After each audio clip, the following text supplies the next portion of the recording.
कैसे हो आप सब। फिर स्वागत है आपके अपने यूट्यूब चैनल ओसम सेंटर में। तो आज हम बात करेंगे हमारे नेक्स्ट टॉपिक के बारे में, जो है एंटरप्रेन्योरशिप डेवलपमेंट। ओके, इसका मीनिंग तो हमने जान लिया था। ओके, अब हम जानते हैं इससे कुछ कैरेक्टरिस्टिक्स के बारे में। ओके, फिर इसके कुछ प्रोसेस जाने की, इसके अंदर कैसे कैसे प्रोसेस होते हैं और क्या क्या होता है। ओके, हमारे पास कैरेक्टरिस्टिक फिर जिसके अंदर हमारे पास 8 वर्ड्स है, उसका 8 पॉइंट्स है। ओके, फिर नेक्स्ट है हमारे पास आज पढ़ने के लिए ट्रेनिंग, एंड देन है EDP means entrepreneurship development programmes. Okay, ये आते हैं प्रोसेस ऑफ एंटरप्रेन्योरशिप डेवलपमेंट। ये दो प्रोसेस है, इसके जरिए एंटरप्रेन्योरशिप डेवलपमेंट की जाती है।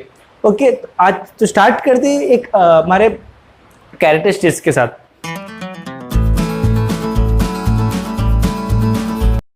तो इसको याद करने के लिए मैंने यहाँ पर एक पॉइंट मेंशन किया, कीवर्ड मेंशन किया है, जो है MICRO, micro, GEC, gas, micro gas, micro gas. Okay, ये एक वर्ड आपको याद करने का, इसके जरिए आपको ये 8 पॉइंट आराम से याद हो गए।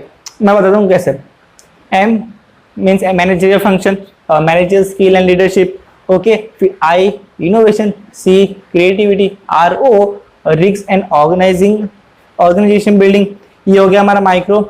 लास्ट के 3 वर्ड बचे, GES, G gap filling, E economic activity, then आता है S मीन्स स्किलफुल मैनेजमेंट। इसके जरिए हम ये 8 पॉइंट और 8 वर्ड्स बाहर करेंगे।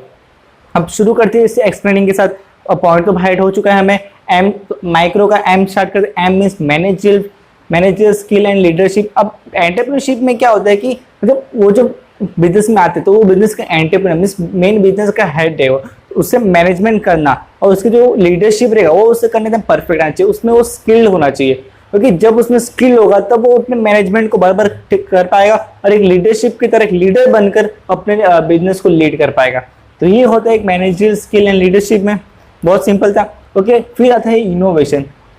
एंटरप्रेन्योर को एक इनोवेशन बिजनेस में लाना ही चाहिए, ये उससे कैरेक्टरिस्टिक्स, उसका फीचर्स है, फंक्शन है। ओके, तो इसमें क्या होता है कि जब तक बिजनेस में इनोवेटिव नहीं ला रहा है, बिजनेस कुछ इनोवेशन नहीं है, नॉर्मल बिजनेस चल रहा है वैसे चल रहा है, तो इसमें मजा नहीं है। जब बिजनेस कुछ इनोवेशन लाएगा तो आगे कुछ हटके होगा, मार्केट में कुछ अलग दिखेगा तो लोग उसकी तरफ आएंगे और डील करना चालू कर देंगे। तो ये था एक इनोवेशन। ओके, अब जाते हैं C की तरफ। C पे कौन है? Creative activity. हाँ दोस्तों, मैंने आपको लास्ट लेक्चर में सबका मीनिंग बताया, इनोवेशन, क्रिएटिविटी, हमारे एंटरप्रेन्योर के फंक्शंस और फीचर्स में भी है और क्वालिटीज में ये सब पॉइंट ऑलरेडी थे, हमने पढ़े हुए हैं। तो वंस अगेन एक बार हम पढ़ेंगे फिर से। Creative activity. Okay, creative activity कुछ क्रिएटिव करना चाहिए, कुछ एकदम हटके करना चाहिए, सेम एज इनोवेशन। ओके, तो क्रिएटिविटी में भी ऐसा होना चाहिए जो उसके रिलेटेड जो बिजनेस है, मोबाइल का फैक्ट्री है, इसका मोबाइल का फैक्ट्री है, लेकिन इसका कुछ अलग काम है, इसका कुछ अलग काम है, तो जो इनका जो काम होगा वो अलग अलग, इनका क्या क्रिएटिविटी एक्टिविटी है, ये कुछ अलग करेगा, ये कुछ अलग करेगा। तो जो जिनको इनके फंक्शन पसंद है वो कस्टमर इधर आएंगे, जिनको इनके फंक्शन पसंद है वो कस्टमर इधर आएंगे। तो इसकी तरह ही एक्टिविटी बदल जाती है जिससे कस्टमर अपने आप अट्रैक्ट होते हैं। ये दूसरे क्रिएटिव एक्टिविटी में सिंपल था।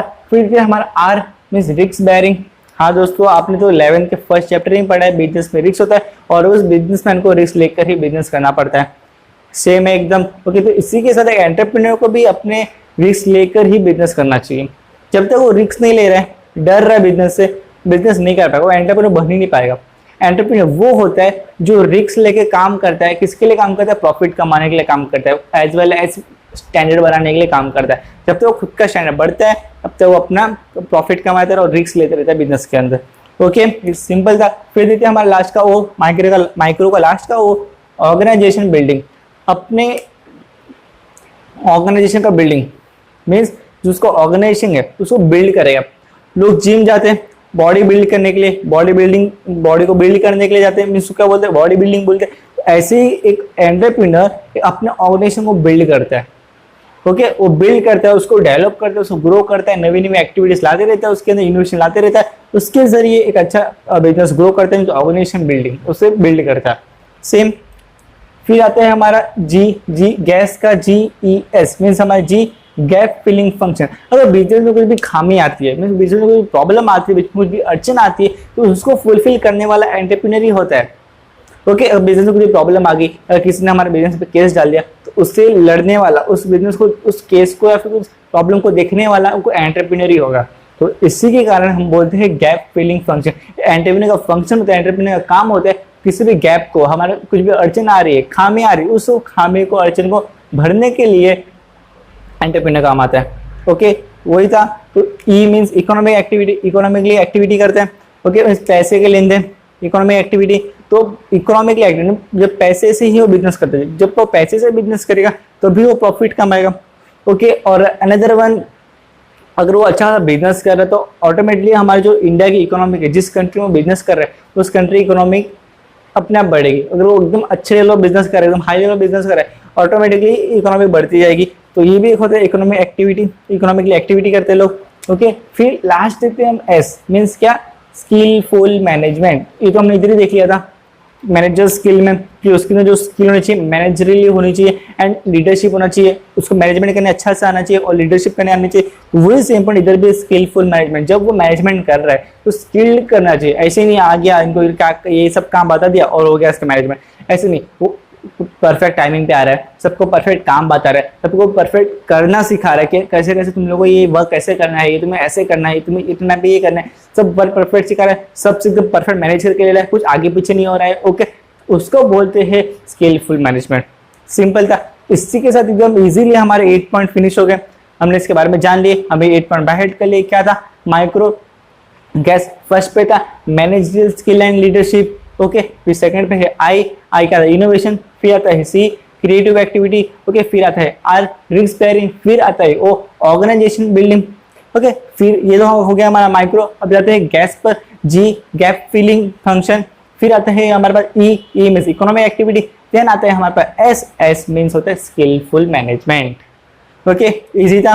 ओके, यहाँ पर ही आपका एक्सपायर्ड हो गया, आपको जब ज्यादा टेंशन लेने की जरूरत नहीं है, आप एग्जाम अच्छे से लिख सकते हैं। अब हम जाते हैं हमारे नेक्स्ट की तरफ, जो है process of entrepreneurship development. Process of entrepreneurship development, अगर एंटरप्रेन्योरशिप को डेवलप करना है, हमें अपना एंटरप्रेन्योर हमें खुद को डेवलप करना है, उसका प्रोसेस क्या है, कैसे करेंगे हम, कैसे बनेंगे एक अच्छा खासा एंटरप्रेन्योर। तो उसमें क्या आता है, दो आता है। एक आता है ट्रेनिंग, सेकंड आता है EDP, entrepreneurship development programmes. Entrepreneurship development programmes के जरिए हम अपना एक स्किल एक एंटरप्रेन्योर अच्छा बन सकते हैं। देखते हैं सर, कुछ मैंने यहाँ पे 3-4 कंटेंट लिखे हैं, इसके जरिए हम पता करते हैं कि एक प्रोसेस, एक एंटरप्रेन्योरशिप प्रोसेस कैसा होता है। ओके, फर्स्ट पता हमारे पास ट्रेनिंग। ट्रेनिंग मीन्स आपको नॉर्मली मालूम है दोस्तों, ट्रेनिंग क्यों करते हैं, मालूम है दोस्तों जरूर, कि ट्रेनिंग कुछ भी जो चीज को एकदम अच्छे तरीके से करना है, ट्रेन करते हैं।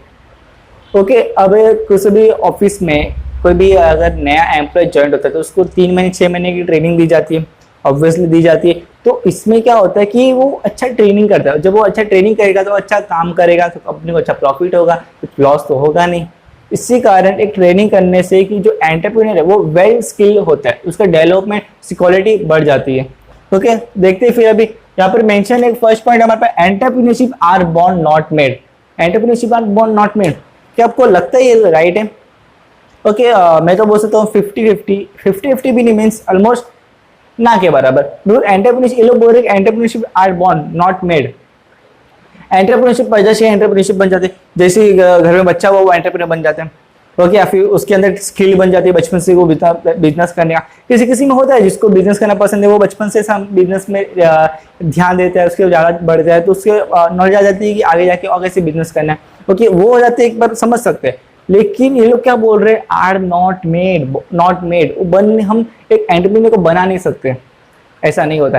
ट्रेनिंग के जरिए हम एंटरप्रेन्योर को बना सकते हैं। ये जो वर्ड है एंटरप्रेन्योर आर नॉट मेड, ये हमें पहले सिखाया जाता था, मतलब जो ओल्ड स्कूल में आपके टेक्स्ट बुक में मेंशन है अच्छे से, आप वहां से भी रीड कर सकते हैं।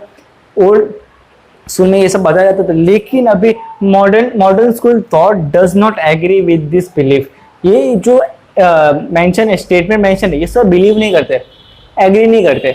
ओके, क्योंकि भाई हम एंटरप्रेन्योर को बना सकते हैं, हम एंटरप्रेन्योर बना सकते हैं, अच्छा ट्रेनिंग देके, एक अच्छा एजुकेशन देके हम अच्छा खासा ट्रेनिंग एंटरप्रेन्योर बना सकते हैं। अब आपको पता है एमबीए लोग क्यों करते हैं, एक वेल एंटरप्रेन्योर बनने के लिए, एक वेल बिजनेसमैन बनने के लिए, एक बिजनेस का अच्छे से नॉलेज आने के लिए, इसके लिए करते हैं एमबीए। तो ऐसे ही एमबीए और ऐसी कुछ एजुकेशन स्किल और ट्रेनिंग और ऐसी स्टडीज होती है जिसके कारण एक अच्छा इंसान, एक अच्छा नॉर्मल बिजनेसमैन भी अच्छा एंटरप्रेन्योर बन सकता है।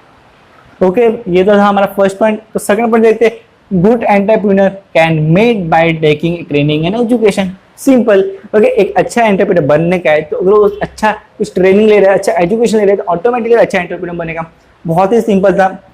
With training help in building the skills and skills that are essential in an individual is as an entrepreneur। Training help in building means कौन सा, वो हमारे रहने वाली बिल्डिंग नहीं, बिल्ड करना। हम आपको बताया ना कि अगर भी लोग जिम जाते हैं, जिम क्यों जाते हैं, बॉडी बिल्ड करने जाते हैं, मीन्स क्या, बॉडी बिल्डिंग करते हैं, बॉडी को बिल्ड करते हैं, बॉडी बनाते हैं अपनी। तो ऐसे ही एंटरप्रेन्योर अपनी बॉडी बनाने के लिए, अपनी बॉडी को बिल्ड करने के लिए ट्रेनिंग नाम की चीज करता है। लोग जिम करते हैं तो ये ट्रेनिंग करता है, फिर ट्रेनिंग कर कर वो अपने एंटरप्रेन्योरशिप को बिल्ड करता है, अपनी बॉडी बिल्डिंग करता है, लेकिन अपने एंटरप्रेन्योरशिप को बिल्ड करता है जिसके कारण वो प्रॉफिट बना सके। प्रॉफिट बनाएगा ऑटोमेटिकली जिम ज्वाइन करके बॉडी बना लेगा। ओके, तो ये होता है दोस्तों एक skill that are essential in an individual. देखिए हर एक इंडिविजुअल में वो स्किल आ जाएगी जब वो अच्छा ट्रेनिंग एंड एजुकेशन लेगा।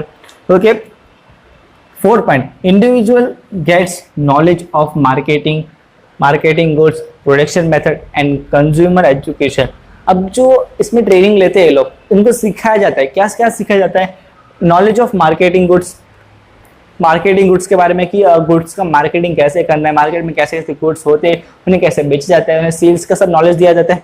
ओके, फिर आता है प्रोडक्शन मेथड, हमें क्या चीज प्रोडक्ट बनाना है, हमें क्या प्रोडक्ट बनाना है, कैसे बनाना है, उसका मेथड क्या है बनाने का। ओके, वो सब बताया जाएगा। फिर आता है लास्ट में कंज्यूमर एजुकेशन, और कंज्यूमर को कैसे समझने का, कंज्यूमर को पढ़ने आना चाहिए, उसको क्या चाहिए, कैसा चाहिए, कब चाहिए, क्यों चाहिए, ये सब पढ़ने उसे आना चाहिए, जब जाके वो बनेगा एंटरप्रेन्योर। तो ये था ट्रेनिंग के अंदर, वेरी सिंपल था। और इसका और भी डिटेल में कंटेंट आपके टेक्स्ट बुक में है, एक बार रीड करोगे तो आपको अच्छे से समझ आएगा, बहुत ही ईजी है। ओके, फिर आता है हमारा EDP, क्या, entrepreneurship development programme, entrepreneurship development programme, EDP। अब इसके अंदर क्या होता है वो देखते हैं। पहले तो इसका एक डिफाइन दिया गया है, छोटा सा 2-3 लाइन का डेफिन है, देख लेते। और programme design to help person in strengthening, ये जो प्रोग्राम बनाया गया है एक पर्सन को एक स्ट्रेटनिंग बनाने के लिए, किस चीज में, straightening in his entrepreneur motive. बहुत सारी लड़कियां मैरिजेस में जाती है तो अपने हेयर स्ट्रेटनिंग करती है। ओके, वो क्यों करती है, अच्छा दिखने के लिए, हाँ जब ऐसे ऐसे बाल करे तो एकदम अच्छा दिखना चाहिए, उसके लिए वो हेयर स्ट्रेटनिंग करती है। किससे करती है, हेयर स्ट्रेटनिंग मशीन आती है, वो ऐसे करते। ओके, तो वो क्या हो गया, वो मशीन है, वो मशीन क्या है, इधर EDP वो मशीन है, और जो हेयर स्ट्रेटनिंग कर रहा है, वो जो पर्सन हेयर स्ट्रेटनिंग कर रहा है, वो उसका हेयर क्या है, वो उसका हेयर है ये एंटरप्रेन्योर मोटिव, वो उसका हेयर है। एक इंसान जब अपने एंटरप्रेन्योर मोटिव को स्ट्रेटिंग करता है तो किसके जरिए करता है, EDP के जरिए करता है। ओके, समझ गया आपको, ये था मीन्स एक इंडिविजुअल पर्सन जब अपने बिजनेस को डेवलप करता है तो अपने स्ट्रेटिंग हिज एंटरप्रेन्योर डेवलपमेंट, ये वेरी सिंपल था। and in acquired skill and capability necessary for playing his entrepreneurial role efficiently। जब ये प्रोसेस में EDP में एक स्कीम, EDP जब वो प्रोसेस प्रोग्राम में जाएगा तो इन एक्वायरिंग स्किल, जो एक स्किल एक्वायर करेगा, एक अपने खुद की स्किल बनाएगा, कैपेबिलिटीज, खुद की कैपेबिलिटी बनाएगा, वो कौन से लेवल पे जाके बिजनेस कर सकता है, कौन से लेवल पे जाके एंटरप्रेन्योरशिप डेवलप कर सकता है, necessary for playing his essential role. Okay, वो एक अच्छा एंटरप्रेन्योर रोल अपने बिजनेस में प्ले कर सकता है, ये ट्रेनिंग लेकर, एक EDP लेकर। बहुत सिंपल डेफिनेशन था। ओके, फिर से कुछ और मेंशन किया है। EDP was first introduced in Gujarat in 1970। जो EDP था वो गुजरात से निकल कर आया है 1970 मीन्स 1970 में दोस्तों, रिसेंटली मीन्स आज से करीब 50 साल पहले। Okay, was sponsored by Gujarat industrial investment corporation. Okay, ये जो EDP था गुजरात इंडस्ट्रियल इन्वेस्टमेंट कॉर्पोरेशन ने ये चीज बनाया। क्या बनाया, EDP बनाया। आपको मालूम पड़ेगा भाई कौन बनाया, और ये आपको ये भी मालूम पड़ेगा कि इसके अंदर होता क्या है, किसने बनाया, और जान लेते हैं कि इसके अंदर इसको करने से होता क्या है। एक एंटरप्रेन्योर जब EDP का प्रोसेस करेगा तो इससे होगा क्या, देखते हैं। अब इससे होगा कि it brings out the hidden qualities of entrepreneur. जो एंटरप्रेन्योर के अंदर हिडन क्वालिटी होती है उसको बाहर निकालेगा, उभर के निकालेगा, भाई ये तेरे अंदर क्वालिटी है, इसको निकालते हम लोग, और जो जाके बिजनेस का एंटरप्रेन्योर को इंडिया को ग्रो कर। Okay, second, it motivates the individual to set up his venture, जो उसका वेंचर होगा, जो उसका बिजनेस वेंचर होगा, जो उसका बिजनेस होगा, उसको मोटिवेट करने के लिए it motivate the individual to set up his business.